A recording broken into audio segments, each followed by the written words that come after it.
लेहना सूरुज बाबा कुदरिया पोखरा दना खानाय पोखरा दना खानाय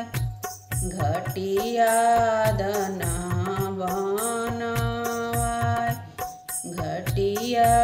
दना तीन दिन के भूखल बाड़ी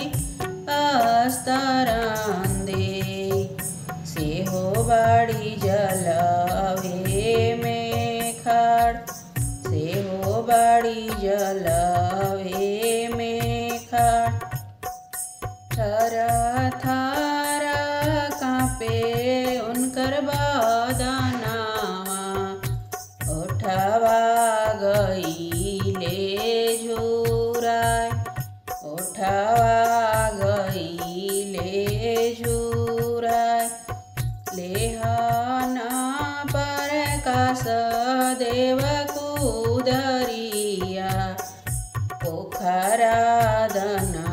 खानावाय घटिया दना बनावाय तीन दिन के भूखल बाड़ी अनिता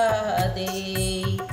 सेहो बाड़ी जलवे में खड़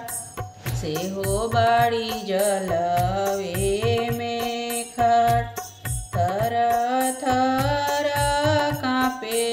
उनकर बदनावा ओठवा गईले